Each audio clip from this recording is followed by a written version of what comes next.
guys, this is Afina and you're watching A King's Love Convos. So the title of this video is called What is God's Will for My Life? I think that's what the title is going to be. I come up with the title after I record, so if it doesn't match, show me grace. I did a video a couple of months ago with my friend Amari. I posted a link down below and it's called What is My Purpose, or What on Earth Am I Here For? One thing that we don't realize is that oftentimes, most of the time, if not all of the time, God's will entails crucifixion. I think when we think of God's will, we think of platforms and stages and lights and microphones and this whole idea of, you know, your destiny and, you know, God is gonna, you know, make you famous and all of this fleshy stuff that really doesn't matter. But we don't really want to talk about like the hard stuff, the beauty of walking in God's will, but there's also a balance of it being hard and it being difficult, and God's life also including death. So it's like, even when you think of Jesus and you think about God sending his son to die on the cross, like God's will was for Jesus to die.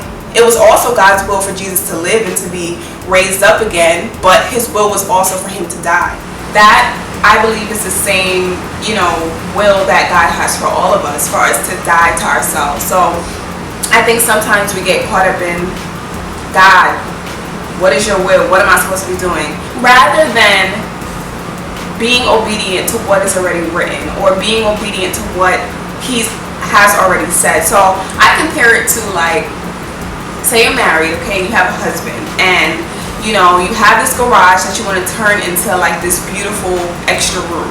So you've been asking your husband over and over and over again to clean the garage, like, because it's a whole bunch of heavy stuff in there, and it's, you know, a job for a nice strong man, right? So you're asking your husband, you're like, babe, I need you to clean the garage, I need you to clean the garage. And then one day he comes up to you and he's like, babe, do you need help with anything? What can I do?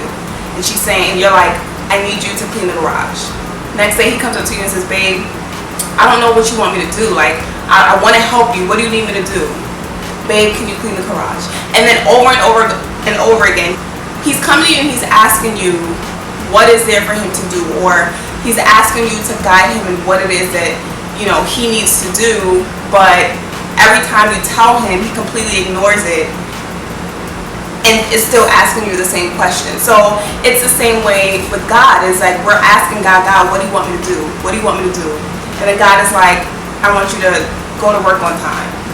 God, what do you want me to do? I want you to be sexually pure. God, what is my purpose? What is your will? I want you to stop hanging out with this person. And it's like we keep on asking God the same questions over and over and over again, rather than being obedient. And we're expecting a different answer from what he said weeks ago, months ago, years ago. So another aspect of God's will that we don't really address, or we don't really talk about, that can really clog God from flowing through us the way that he wills for himself to do is, I'm going to read it to you. It's 1 Thessalonians chapter 4, verse 3. Okay. And it says, God's will is for you to be holy, to stay away from all sexual sin. That each of you will control his own body and live in holiness and honor, not in lustful passion like the pagans who do not know God and his ways. God is saying, okay, it's clear as day. Like, we have the question, okay, God, what is your will?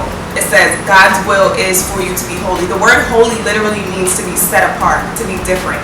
So when we think of the word holy, we think of just long skirts, no makeup, you know, long dresses, and just being weird. But the word holy literally means to be set apart, to be different. When we say God is holy, it's God is so different, God is so above us and so set apart from us that he's just different. God tells us, like, it's my will for you to be sexually pure, for you to be holy and to be set apart. So when you think about that and you break that down into our own personal lives, and when it comes to sexual purity, are we living right in that area? Now, we may feel like, okay, well, you know, I've been celibate for the past 3 years, you know, I haven't been with nobody, but okay, what is our private life looks like, or What are the things that we're taking into our heart, or the things that we're listening to, or the thoughts that we have? Because we may not be doing anything physically, but mentally our mind is off the chain. And we have these fantasies and we have these things in our heart and in our mind, and we think because we're not acting it out that it's not that big of a deal, or we're pure because we're not doing anything physically.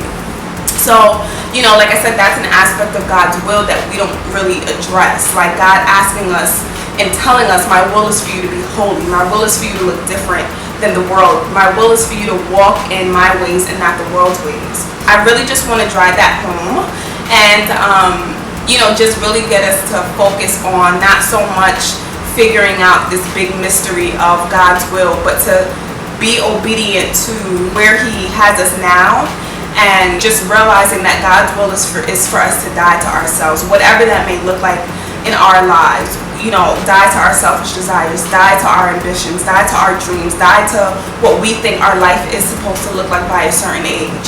Completely dying to ourselves. Like I said, God's will is crucifixion. When we think of Jesus, who is God, who is the Son of God, who is perfect, it was God's will for Him to die. It was God's will for Him to die on the cross. And in Luke, it talks about, us being a disciple and us following Him and picking up our cross daily and dying to ourselves every single day.